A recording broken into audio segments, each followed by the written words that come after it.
ہاں یہ واقعی بہت اچھا خیال ہے، ہو سکتا ہے کہ اس طرح کسی نہ کسی روح کی تصویر کیمرے میں آ ہی جائے۔ کرسٹی نے بھی اس کی ہاں میں ہاں ملائی۔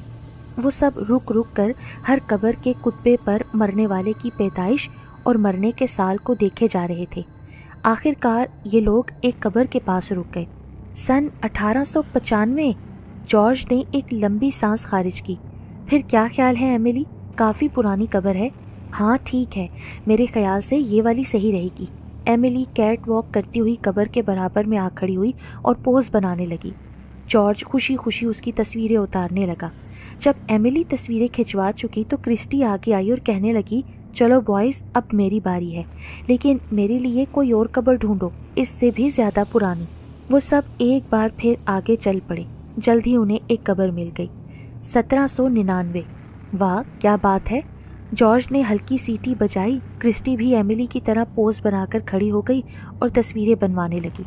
جب وہ اپنی تصویریں بنا چکی تو ٹینا نے میکس سے کہا وہ اس کے لیے کوئی قبر ڈھونڈ لے جس کے پاس کھڑے ہو کر وہ تصویر کھنچوا سکے۔ میکس نے جلدی ایک قبر ڈھونڈ نکالی۔ ٹینا کرسٹی اور ایملی کی طرح نئے نئے پوز دینے لگی۔ کیا تم لڑکیاں ہی اپنی تصویریں بنوائے جا رہی ہو؟ ہمیں بھی تو موقع دو، آخر ہماری باری کب آئے گی؟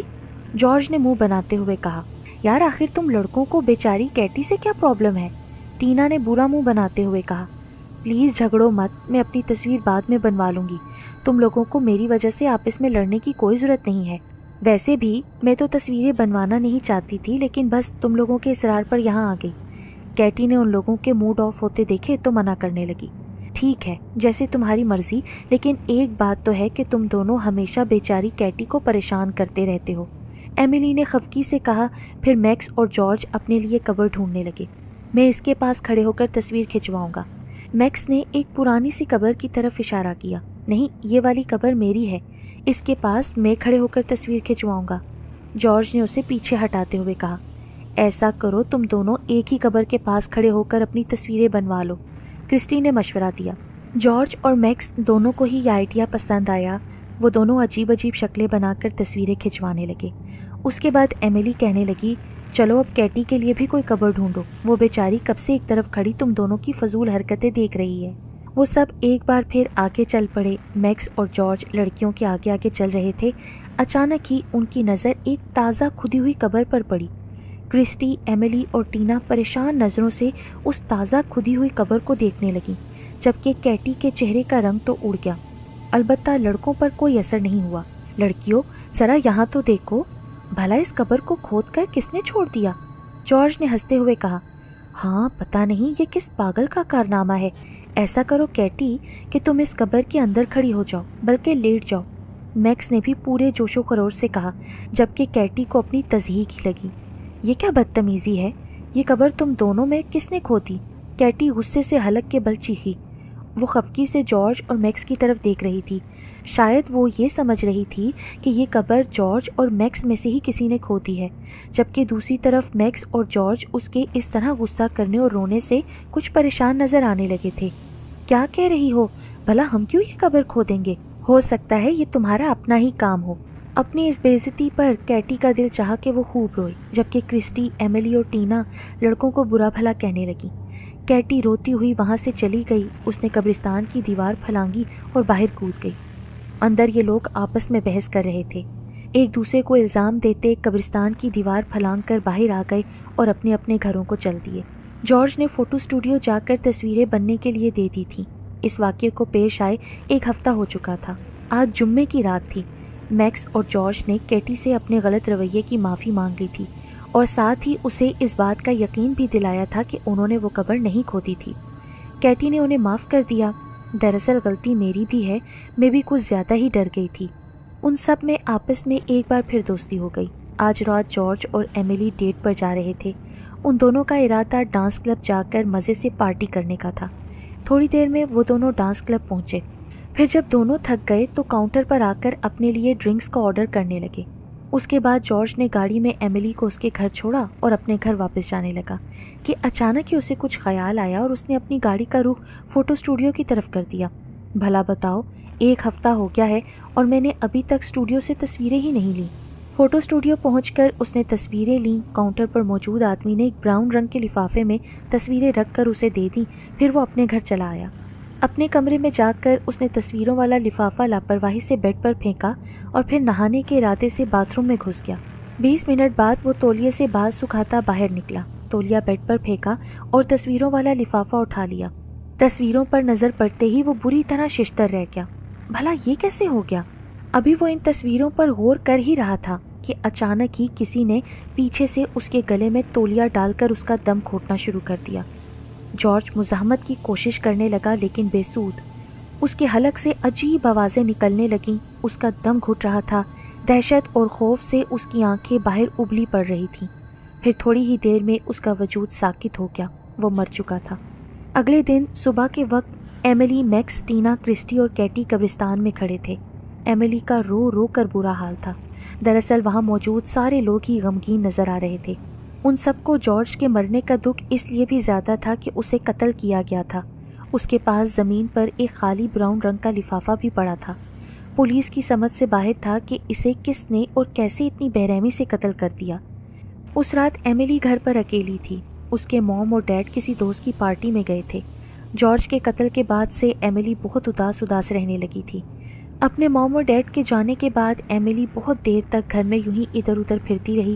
پھر جب وہ تھک چکی تو کچن میں آ گئی اور اپنے لیے 2 سینڈوچز تیار کرنے لگی۔ اچانک ہی اسے ایسے لگا جیسے گھر میں کوئی ہے۔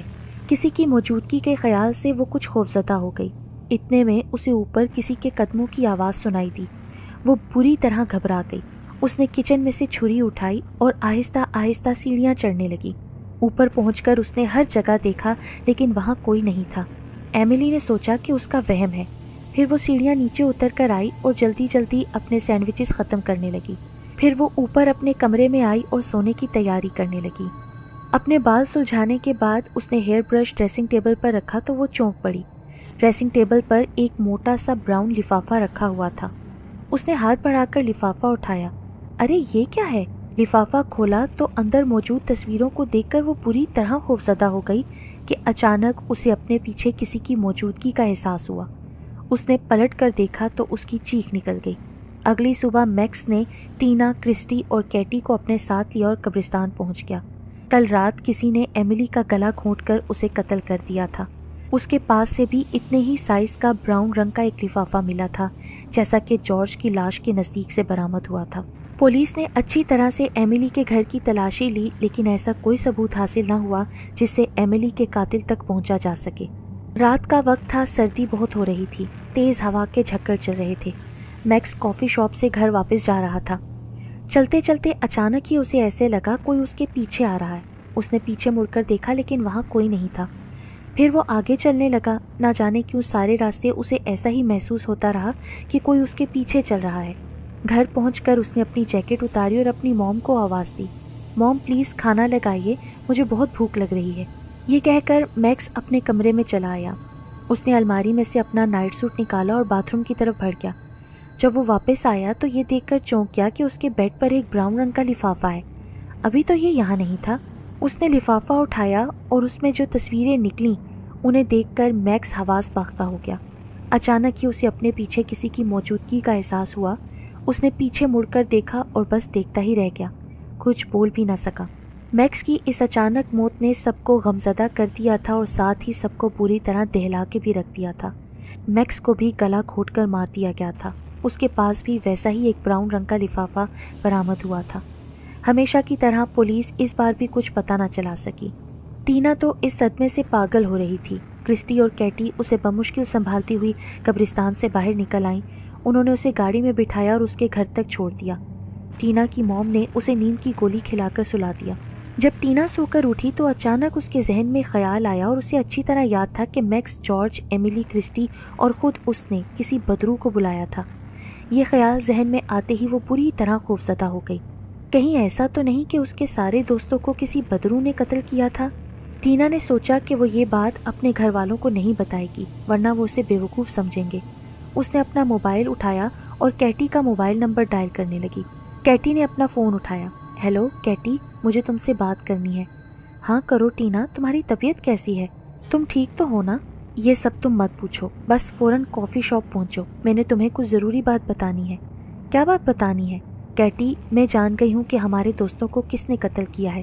ٹھیک ہے، میں پہنچتی ہوں، تم پریشان مت ہو۔ کیٹی نے پھر کرسٹی کو فون کیا۔ میں ہوں کیٹی۔ کرسٹی، تم میری بات غور سے سنو۔ ٹینا نے ابھی مجھے فون کر کے کافی شاپ میں بلایا ہے، پتہ نہیں کہہ رہی تھی کہ فوراً پہنچو، مجھے تمہیں کچھ ضروری بات بتانی ہے۔ وہ کہہ رہی تھی کہ وہ جان گئی ہے کہ ہمارے دوستوں کو کس نے قتل کیا ہے۔ کس نے قتل کیا ہے؟ یہ تو مجھے بھی نہیں پتا، اس نے فون پر کچھ نہیں بتایا۔ ایسا کرو کہ تم بھی کافی شاپ پر پہنچ جاؤ، ہم دونوں اکٹھے مل کر ہی اس سے بات کریں گے۔ کیٹی نے اپنا اوور کوٹ پہنا اور کافی شاپ کی طرف روانہ ہو گئی۔ دوسری طرف ٹینا اپنے گھر سے باہر نکلی اور خاموشی سے کسی کو کچھ بتائے بغیر کافی شاپ کی طرف روانہ ہو گئی۔ وہ چلتے چلتے کافی شاپ کے نزدیک پہنچ گئی۔ اس نے دیکھا کہ کیٹی کافی شاپ کے باہر کھڑی ہے۔ اس نے ٹینا کو دیکھ کر ہاتھ ہلایا۔ ٹینا نے سڑک کے دائیں بائیں دیکھا اور پھر تیزی سے آگے بڑھی۔ جلدی میں وہ یہ بھی نہ دیکھ سکی کہ بائیں طرف سے ایک کار بڑی تیزی سے اس کی طرف آ رہی ہے۔ کیٹی نے جو یہ دیکھا تو اسے ہاتھ سے رکنے کا اشارہ کرنے لگی، لیکن ٹینا تو بس بھاگتی چلی جا رہی تھی۔ کیٹی اسے روکتی ہی رہ گئی، مگر بائیں طرف سے آنے والی کار نے ٹینا کو کچل کے رکھ دیا۔ کیٹی کے منہ سے چیخ نکل گئی۔ اچانک ہی اس کار کا دروازہ کھلا اور اس میں سے کرسٹی باہر نکلی۔ وہ سخت پریشان لگ رہی تھی۔ کیٹی پھوٹ پھوٹ کر رونے لگی۔ وہاں پر بہت لوگ جمع ہو گئے۔ بہت سے لوگوں نے یہ حادثہ اپنی آنکھوں کے سامنے دیکھا۔ تھوڑی ہی دیر میں پولیس بھی وہاں پہنچ گئی۔ کرسٹی کو گرفتار کر لیا گیا۔ اگلے دن باقی سب کی طرح ٹینا کی بھی آخری رسومات ادا کر دی گئیں۔ کیٹی نے پولیس کو بتایا کہ ٹینا نے فون پر اس سے کہا تھا کہ وہ جان گئی ہے کہ یہ سارے قتل کس نے کیے ہیں۔ وہ اس سے کافی شاپ میں مل کر کوئی بات بتانا چاہتی تھی، لیکن اس سے پہلے یہ حادثہ پیش آ گیا۔ کافی شاپ کے پاس موجود لوگوں نے گواہی دی کہ غلطی ٹینا ہی کی تھی۔ وہ جلد بازی میں کار کے سامنے آ گئی تھی۔ خود کیٹی نے بھی پولیس سے یہی کہا تھا، لہٰذا کرسٹی کو چھوڑ دیا گیا۔ اس واقعے کے 3 دن بعد رات کو 9 بجے کے قریب کیٹی کو کرسٹی کا فون آیا۔ کیٹی، میری دادی کسی ضروری کام سے دوسرے شہر گئی ہیں، میں اس وقت گھر پر اکیلی ہوں۔ تمہیں تو پتہ ہے کہ میں صرف اپنی دادی کے پاس رہتی ہوں، کیونکہ میرے پیرنٹس کا بچپن میں انتقال ہو گیا تھا۔ میں گھر پر اکیلی ہی رہ لیتی، لیکن ابھی تھوڑی دیر پہلے جب میں شام کی واک پر گئی تو واپسی پر میں نے دیکھا کہ میرے گھر کے دروازے کے باہر ایک پرچہ طے کیا ہوا تھا۔ میں نے اسے کھول کر پڑھا تو اس میں لکھا تھا، اب تمہاری باری ہے، اس لیے میں چاہتی ہوں کہ آج رات میں تمہارے گھر پر گزار لوں۔ یہ تم کیا کہہ رہی ہو کرسٹی؟ یہ بات تو ہمیں فوری طور پر پولیس کو بتانی چاہیے۔ نہیں، آج رات نہیں، ہم کل صبح پولیس کو بتا دیں گے۔ کہیں تم پاگل تو نہیں ہو گئی کرسٹی؟ تمہاری جان کو خطرہ ہے اور تم کہہ رہی ہو کل صبح بتا دیں گے۔ اگر تم نے مجھے آج رات اپنے گھر میں ٹھہرانا ہے تو بتاؤ، ورنہ میں کسی اور دوست کے گھر رہ لوں گی۔ نہیں، میرا یہ مطلب نہیں تھا کرسٹی، تم بے شک میرے گھر آ جاؤ۔ اتفاق سے آج رات میرے ڈیڈ بھی گھر پر نہیں ہے، وہ بزنس کے سلسلے میں دوسرے شہر گئے ہیں، تم آؤ گی تو مجھے اچھا لگے گا۔ تھوڑی دیر کے بعد کیٹی کے گھر کے دروازے پر دستک ہوئی تو کیٹی نے فوراً ہی دروازہ کھول دیا۔ باہر کرسٹی کھڑی تھی۔ کیٹی اسے دیکھ کر مسکرائی تو کرسٹی خالی نظروں سے اسے دیکھنے لگی۔ ارے باہر کیوں کھڑی ہو، اندر آؤ نا۔ کرسٹی اندر گھر میں داخل ہو گئی تو کرسٹی نے یہ کہہ کر منع کر دیا کہ وہ گھر سے کھانا کھا کر آئی ہے۔ پھر تھوڑی دیر میں وہ دونوں سونے کے لیے لیٹ گئیں۔ رات کے 2:30 بجے ہوں گے کہ کیٹی کی آنکھ کھل گئی۔ اس نے اپنے ارد گرد دیکھا تو چونک پڑی۔ کرسٹی اپنے بستر پر موجود نہیں تھی۔ اچانک ہی کیٹی کی نظر سامنے ڈریسنگ ٹیبل پر پڑی، وہاں ایک براؤن رنگ کا لفافہ رکھا ہوا تھا۔ کیٹی بری طرح خوفزدہ دکھائی دینے لگی۔ یہ کہاں سے آیا؟ مجھے کیا پتا، شاید تمہارا ہو، کرسٹی نے باتھ روم سے نکلتے ہوئے جواب دیا۔ نہیں، یہ میرا ہرگز نہیں ہے، ہمارے سونے سے پہلے یہ یہاں موجود بھی نہیں تھا۔ چلو دیکھتے ہیں کہ اس میں کیا ہے۔ نہیں کرسٹی، پلیز رک جاؤ، مجھے ڈر لگ رہا ہے، اس لفافے کو مت کھولو، ہم دونوں بے موت ماری جائیں گی، کیٹی نے خوف سے کانپتے ہوئے کہا۔ کرسٹی نے وہ لفافہ اٹھایا اور اسے ڈریسنگ ٹیبل پر الٹ دیا۔ لفافے کے اندر سے کچھ تصویریں برآمد ہوئیں جنہیں دیکھ کر کرسٹی پر دہشت طاری ہو گئی۔ وہ ساری تصویریں اس کی اپنی خود کی اور اپنے دوستوں کی تھیں جو انہوں نے قبرستان میں کھنچوائی تھیں۔ ان تصویروں میں ایک بات کامن تھی کہ ہر تصویر میں ان سب کے پیچھے کیٹی کھڑی تھی۔ کرسٹی کے جسم میں خوف سے چیونٹیاں سی رینگنے لگیں۔ اس نے ڈرتے ڈرتے پیچھے مڑ کر دیکھا، کیٹی اس کے سامنے کھڑی تھی۔ اس کے لبوں پر شیطانی مسکراہٹ رقص کر رہی تھی۔ تم کون ہو؟ میں ایک بدر ہوں، یاد ہے نا؟ اس رات جب تم نے اور تمہارے دوستوں نے بلایا تھا تو میں آ گئی تھی۔ کیٹی نے ایک مکرو کہکا لگایا۔ میں نے اپنی زندگی میں 3 لڑکیوں کو قتل کیا تھا، جانتی ہو کیوں؟ ان بیچاریوں کا قصور صرف یہ تھا کہ وہ میرے بوائے فرینڈ پر قبضہ جمانا چاہتی تھیں، اس لیے میں نے انہیں قتل کر دیا۔ عدالت نے مجھے عمر قید کی سزا سنا دی، لیکن میں نے جیل میں خود کو پھانسی دے کر ختم کر لیا۔ لیکن اب میں تم سب کے بلانے سے واپس آ گئی ہوں، بچ سکتی ہو تو بچ کر دکھاؤ، کیٹی نے پراسرار لہجے میں کہا۔ کرسٹی چیخ مار کر دروازے کی طرف بھاگی۔ وہ چیختی چلاتی گھر سے باہر نکل آئی، لیکن کیٹی بھی اس کے پیچھے باہر آ گئی۔ اس نے آگے بڑھ کر کرسٹی کا گلا دبوچ لیا۔ کرسٹی نے خود کو چھڑانے کی بہت کوشش کی، لیکن کیٹی کی گرفت اتنی سخت اور مضبوط تھی کہ وہ اپنی اس کوشش میں کامیاب نہیں ہو سکی۔ کرسٹی مر چکی تھی۔ اگلے دن صبح پولیس کو ایک خالی مکان کے سامنے سے کرسٹی کی لاش ملی۔ کرسٹی کی دادی بہت بری طرح رو رہی تھی۔ پولیس نے تحقیقات کی تو پتہ چلا کہ یہ مکان مسٹر جونز نامی ایک شخص کا تھا۔ اس کی بیٹی کیٹی نے 3 لڑکیوں کو قتل کیا تھا، جس کے جرم میں اسے عمر قید کی سزا ہو گئی تھی، لیکن اس نے جیل میں خود کو پھانسی لگا کر ختم کر لیا تھا۔ پولیس نے کالج سے کیٹی کا ایڈمیشن فارم حاصل کیا، جس میں اس کیٹی کی تصویر لگی تھی جس نے ان تینوں لڑکیوں کو قتل کیا تھا، اور مکان کا ایڈریس بھی وہی تھا جس کے سامنے سے کرسٹی کی لاش ملی تھی۔ کیٹی کی موت کے بعد اس کے ڈیڈ دوسرے ملک چلے گئے تھے اور یہ مکان تب